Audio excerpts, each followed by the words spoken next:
అందరికీ నమస్కారం. ఈరోజు మనం తెలుసుకోబోతున్న కథ నల్ల కోడలు తెల్ల కోడలు. వెంకటాపురం అనే ఊరిలో గంగాధర్, రాధమ్మ అనే ఇద్దరు దంపతులు నివసిస్తూ ఉన్నారు. వారికి వేణు, సునీల్ అనే ఇద్దరు కొడుకులు ఉన్నారు. గంగాధర్ కుటుంబం చాలా పేదరికంలో బ్రతుకుతూ ఉన్నారు. ఏవండి, మన వేణుకి పెళ్లి చేద్దామండి. చాలా మంది సంబంధాలు కూడా అడుగుతూ ఉన్నారు అని రాధమ్మ చెప్పింది. రాధమ్మ ఎప్పుడు చూసినా పిల్లలకి పెళ్లి చెయ్యాలని మాట్లాడుతూ ఉంటుంది. ఏంటే, ఇప్పుడు పెళ్లి చేయాలంటే ఎంత ఖర్చు అవుతుందో తెలుసా? ఎప్పుడు చూసినా పెళ్ళి పెళ్ళి అని ఒకటే గొడవ. మనం చేసేదేమన్నా ఆడపిల్ల పిల్ల ఖర్చు అంటారేమన్నా అంటే మీరేం చేస్తారో ఏమో నాకు తెలియదు, కానీ ఈ ఉగాదిలోపు పెద్దోడు పెళ్ళి అయిపోవాలి అని ఖరాఖండిగా చెప్పింది రాధమ్మ.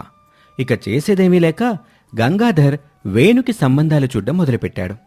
ఎన్ని సంబంధాలొచ్చినా కూడా గంగాధర్ పేదరికాన్ని చూసి వచ్చిన సంబంధాలు వచ్చినట్టు అన్నీ వెనక్కి వెళ్ళిపోయేవి. చివరికి దివ్య అనే అమ్మాయి వేణుని పెళ్లి చేసుకోవటానికి ఒప్పుకుంది. కాని దివ్య చాలా నలుపు రంగులో ఉంటుంది. కాని దివ్య ముఖంలో మాత్రం లక్ష్మీకళ ఉట్టిపడేలా ఉంటుంది. ఏవండి, అమ్మాయిని చూసారా? ఎంత నలుపుగా ఉందో. మన వాడిని చూడండి, చందమామలా ఉంటాడు. మనం ఇంకో సంబంధం వెతుక్కుందామండి అని రాధమ్మ గంగాధర్తో చెప్పింది. అప్పుడు గంగాధర్, ఏంటే, ఇన్ని సంబంధాలు చూసినా కూడా నీకు అర్థం కాలేదా? ఇంకా మనం ఇలా అది ఇది అంటూ వంకలు పెడితే వాడికి 60 ఏళ్ళొచ్చినా పెళ్లి చేయలేం. వేణు, నీకు అమ్మాయి నచ్చిందా అని వేణుని అడిగాడు గంగాధర్. నాకమ్మాయి నచ్చిందన్నా అని వేణు చెప్పాడు. దాంతో అక్కడే ఇద్దరికీ ఉంగరాలు మార్పించి కొద్ది రోజుల్లోనే వేణుకి దివ్యలకి పెళ్లి చేశారు. దివ్య చాలా మంచమ్మాయే కాకుండా చాలా తెలివైన అమ్మాయి కూడా. వేణు ఒక చిన్న హోటల్లో పనిచేస్తూ ఉంటాడు. వేణు వంటల వల్లే ఆ హోటల్ బాగా నడుస్తూ ఉండేది.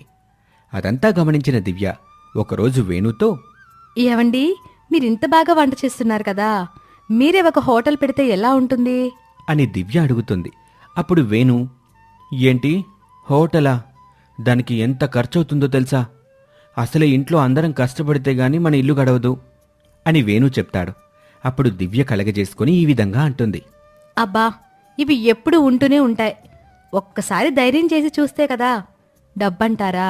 ఇదిగో పెళ్లికి మా వాళ్ళు పెట్టిన నగలున్నాయి కదా, వాటిని తాకట్టు పెట్టి ఆ వచ్చిన డబ్బులతో హోటల్ పెట్టుకుందాం అని చెప్పి వేణుని ఒప్పించింది. అలా దివ్య నగలు తాకట్టు పెట్టి దివ్య చేతుల మీదుగానే హోటల్ని ఓపెన్ చేస్తారు. 1 నెలలోనే ఆ చిన్న హోటల్ కాస్త చాలా పెద్ద హోటల్గా మారిపోతుంది. దివ్య ఏది పట్టుకుంటే అది బంగారంలా మారటం మొదలవుతుంది. కొన్ని నెలల్లోనే వారు మంచి ధనవంతుల్లా మారిపోతారు.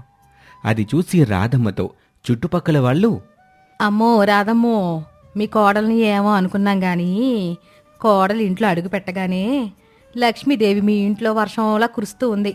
మీ దేశే మారిపోయిందనుకో అంటూ దివ్య చెయ్యిని గోల్డెన్ చెయ్యిలా భావిస్తూ ఉండేవారు. అలా ఉండగా రాధమ్మ ఒకరోజు గంగాధర్ దగ్గరికొచ్చి, ఏవండి, ఇక ఉన్న ఒక్క చిన్నోడు కూడా పెళ్లి చేసేస్తే మనం హాయిగా కృష్ణ రామ అనుకుంటూ బ్రతికేయొచ్చు అని రాధమ్మ చెప్పింది. అప్పుడు గంగాధర్, అదే, ఇన్ని రోజులైనా ఇంకా వాడి పెళ్లి సంగతి ఎందుకెత్తట్లేదా అనుకున్నాను. నువ్వు గట్టిగా ఫిక్స్ అయ్యావు గదా, చూడైతే వాడికి కూడా ఒక పెళ్లి సంబంధం అని లేచి గంగాధర్ వెళ్ళిపోయాడు. రాధమ్మ ఇక చాలా సంతోషంగా తనకు తెలిసిన వాళ్లందరికీ తన చిన్న కొడుక్కి ఒక మంచి అమ్మాయిని చూడండి అని చెప్తూ ఉంటుంది. అలా కొన్ని సంబంధాలు చూసిన తర్వాత గంగాధర్ ఆస్తిపాస్తులు చూసి ఒక గొప్పింటి నుండి ఒక మంచి సంబంధం వస్తుంది. అమ్మాయి చూడ్డానికి చాలా తెలుపు రంగులో సినిమా హీరోయిన్లా ఉంటుంది. రాధమ్మ అమ్మాయి ఫోటో చూసి, అబ్బా, ఈ అమ్మాయి ఎంత బాగుంది, ఎలాగైనా ఈ అమ్మాయిని నా కోడలుగా చేసుకోవాలి అని అనుకొని ఆ సంబంధానికి సరే చెప్పి కొద్ది రోజుల్లోనే ఆ అమ్మాయికి రాధమ్మ చిన్న కొడుకైన సునీల్కి పెళ్లి జరిపించేస్తారు. పెళ్లిలో అందరూ ఆ అమ్మాయిని చూసి, అబ్బా, ఎంత అందంగా ఉన్న అమ్మాయి, ఎంతైనా సునీల్ అదృష్టవంతుడు అని పొగుడుతూ ఉంటారు. ఆ మాటలు దూరం నుంచి రాధమ్మ వింటూ ఆనందపడుతూ ఉంటుంది. కొన్ని రోజుల తర్వాత ఒకరోజు రాధమ్మ మిత్రురాలైన సుజాత రాధమ్మ ఇంటికొచ్చింది. సుజాత రాధమ్మ చిన్న కోడలైన వాణిని చూసి, అమ్మా, పెళ్లికి రాలేకపోయాను, అందుకే ఇప్పుడొచ్చాను అని చెప్పింది. అప్పుడు వాణికి తిరిగి ఏం సమాధానం చెప్పాలో తెలియక సరే అన్నట్టు తల ఆడించి తన రూంలోకి వెళ్ళిపోయింది. అప్పుడే రాధమ్మ బయట నుండి ఇంటికొస్తుంది. సుజాతను చూసి, ఏం సుజాత ఎప్పుడొచ్చో? అంటూ పలకరింపులు మొదలు పెడుతుంది. వాణి ఎంత బావుందో, మంచి తెల్లగా ఉన్న అమ్మాయినే పట్టావే అంటూ వాణి రంగు గురించి గొప్పగా చెప్తూ ఉంటుంది సుజాత. ఆ మాటలకి రాధమ్మ మురిసిపోతుంది. వాళ్ళలా మాట్లాడుకుంటూ ఉండగానే దివ్య కిచెన్లో టీ చేసి తీసుకొచ్చి సుజాతకి రాధమ్మకి ఇచ్చి సుజాతని పలకరించి వెళ్ళిపోతుంది. నీ చిన్న కోడలు చందమామైతే నీ పెద్ద కోడలో అందులో ఉన్న మచ్చలాగే ఉందే. ఎందుకే పెద్దవాడికి ఇలాంటి అమ్మాయిని చేసావు? వాడికి ఎంత అందమైన అమ్మాయిని తెచ్చేదాన్ని, నువ్వెందుకు తొందరపడ్డావే? అంటూ దివ్య నలుపు రంగుని వెటకారం చేసి సుజాత మాట్లాడింది. ఇదంతా కిచెన్లో ఉన్న దివ్య వింటూ ఉంటుంది. వాణి మాత్రం అందరూ తన అందం గురించి పొగుడుతూ ఉండటంతో తన ముఖాన్ని కాపాడుకోవటానికి ఏవేవో క్రీమ్స్ అన్నీ వాడుతూ ఏ పని చేయకుండా ఇంట్లోనే ఉంటుంది.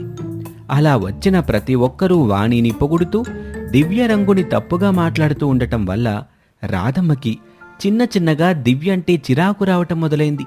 ఒకరోజు రాధమ్మ ఇంటికి దూరపు చుట్టం రాగా రాధమ్మ దివ్య దగ్గరికి వెళ్ళి, ఇదిగో చూడు, నువ్విప్పుడు బయటకొచ్చి వారి ముందు నా పరువు తీయకో.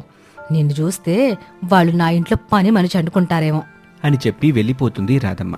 ఆ మాటలకి దివ్య తన గదిలోకి వెళ్ళి తలుపేసుకుని చాలా బాధపడుతుంది. వాణిని మాత్రం ఇంటికొచ్చిన అందరికీ పరిచయం చేస్తూ ఉంటుంది. ఇది చూసి దివ్యకి చాలా కోపం వస్తుంది. ఒకరోజు వేణు ఇంటికి రాగానే, ఏవండి, నేను ఈ ఇంట్లో ఒక్క నిమిషం కూడా ఉండలేను. ఇన్ని రోజులు అవమానపడింది చాలు, మనం బయటకు వెళ్ళి బ్రతుకుదాం అని చెప్పింది. అప్పుడు వేణు కూడా ఎన్నో రోజులుగా దివ్య పడుతున్న వేదన చూసి ఉన్నాడు కాబట్టి ఇంట్లో నుంచి బయటకు వెళ్ళటానికి ఒప్పుకున్నాడు.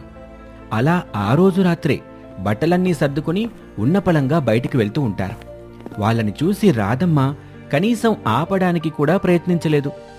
దివ్య వెళ్ళిన కొన్ని రోజులకి ఒకరోజు రాధమ్మకి ఒంట్లో నలతగా అనిపిస్తుంది. వాణి, అమ్మా వాణి అని పిలిస్తే ఫేస్కి క్రీమ్ పెట్టుకుంటూ వాణి తన గదిలో నుంచి బయటకొస్తుంది. అత్తయ్య చెప్పండి. ఏం లేదమ్మా, ఒంట్లో కాస్త నలతగా ఉంది. కొంచెం బజారు వరకు వెళ్ళి కూరగాయలు తీసుకొస్తావా అని రాధమ్మ అడిగింది. అప్పుడు వాణి, అత్తయ్య బయట ఎంత ఎండగా ఉందో తెలుసా? ఆ ఎండకి నా స్కిన్ అంతా ట్యాన్ అయిపోద్ది అత్తయ్య, నేను వెళ్ళను అని చెప్పి మళ్లీ వెళ్ళి కళ్ళపై 2 కీరా ముక్కలు పెట్టుకుంటుంది. అత్తయ్య చెప్పడం మర్చిపోయాను, మీరు వచ్చేటప్పుడు కొన్ని క్యారెట్స్ తీసుకొని రండి, అవి తింటే ఫేస్ ఇంకా మెరుస్తుంది అని చెప్పింది. రాధమ్మ ముక్కుతూ మూలుగుతూ తనే మార్కెట్కి వెళ్ళి కూరగాయలు తెచ్చుకుంటుంది. అలా ఇంట్లో వాణి ఒక్క పని ముట్టుకోకుండా అంతా రాధమ్మతోనే చేయిస్తూ ఉంటుంది వాణి. దివ్య వెళ్ళిపోవడంతో వాళ్ళు చేస్తున్న బిజినెస్ మొత్తం దెబ్బతింటుంది. దీంతో రాధమ్మకి ఒక ఉపాయం వస్తుంది. వాణిని హోటల్లో పెడితే బావుంటుంది అనుకుని అద్దం ముందు తన ముఖం చూసుకుంటూ ఉన్న వాణి దగ్గరికి వెళ్ళి రాధమ్మ ఇలా అంటుంది. అమ్మా వాణి, నువ్వు ఏ పని చేయని అవసరం లేదు గాని నువ్వు రోజు హోటల్కి వచ్చి కూర్చుంటావా అని అడుగుతుంది. అప్పుడు వాణి, అమ్మో, రోజంతా అలా కూర్చుంటే నేను లావైపోను, పైగా అక్కడంతా దుమ్ము ధూళి, స్కిన్ అలర్జీస్ వస్తాయి అని చెప్పి అక్కడి నుండి వెళ్ళిపోయింది. అలా వాణి ఏ పని చేయకుండా వచ్చిన డబ్బంతా బ్యూటీ పార్లర్ అని తన ముఖం కోసం ఖర్చు పెడుతూ ఉంటుంది. ఇక ఇదంతా ఇలా ఉండగా రాధమ్మ ఇల్లు శుభ్రం చేస్తూ కాలు జారి కింద పడుతుంది. అబ్బా వాణి, అమ్మా వాణి అని పిలుస్తూ ఉంటే వాణి తన గదిలో నుండి బయటకొస్తుంది. అబ్బా నా నడుము విరిగిపోయిందే, కాస్త చెయ్యిచ్చి లేపమ్మా అని రాధమ్మ అడుగుతుంది. అత్తయ్య మీ చేతులు ఎంత మురుగ్గా ఉన్నాయి, నేను వాటిని ముట్టుకోలేను అంటూ అక్కడి నుంచి వెళ్ళిపోతుంది వాణి. రాధమ్మే ఎలాగోలాగా పైకి లేస్తుంది. కాసేపటికి డాక్టర్ ఇంటికొస్తాడు. అమ్మా, నువ్వొక 10 రోజుల పాటు ఎక్కడికి కదలకుండా ఉండాలి, ఏ పని చేయకూడదు అని చెప్పి డాక్టర్ వెళ్ళిపోతాడు. అది విని వాణి తన భర్తైన సునీల్ని తన గదిలోకి తీసుకువెళ్ళి, ఏవండి, ఇప్పుడు నేను మీ అమ్మకి వండి పెట్టాలా? అది నా వల్ల కాదు, నేను వంట చేస్తే ఆ వేడికి నాకు మొటిమలు వచ్చేస్తాయి అని వాణి చెప్తుంది. ఈ మాటలన్నీ విన్నాక రాధమ్మ చాలా బాధపడిపోతుంది. చివరికి వాణి రాధమ్మని చూసుకోవడానికి ఒక పని మనిషిని ఏర్పాటు చేస్తుంది. ఇక దివ్య మాత్రం పక్క ఊరిలో తన భర్తతో కలిసి ఇంకో హోటల్ని ఓపెన్ చేసి దాన్ని చక్కగా నడిపిస్తూ సంతోషంగా జీవిస్తూ ఉంటుంది. ఇక ఇక్కడేమో రాధమ్మకి వాణి చుక్కలు చూపిస్తూ ఉంటుంది. చీచీ, దీని ముఖమే తెలుపు, మనసు మొత్తం నలుపు. దీని అందం చూసి నేను మురిసిపోయి బంగారం లాంటి నా పెద్ద కోడల్ని దూరం చేసుకున్నాను. దీనికి నా చెయ్యి తాకితేనే దీని అందం మాసిపోతుందంట. ఇలా మాసిపోయే అందం కన్నా మనల్ని ప్రేమించే మనస్సే చాలా అందమైంది అని అనుకొని తన పెద్ద కోడలైన దివ్యని తిరిగి ఇంటికి తీసుకురావటం కోసం బయలుదేరింది రాధమ్మ. కాని దివ్య మాత్రం తనకి జరిగిన అవమానం గురించి ప్రతిరోజూ తలుచుకుంటూ ఇంకొక్కసారి మళ్ళీ రాధమ్మ ఇంట్లో అడుగు పెట్టకూడదని అనుకుంటుంది.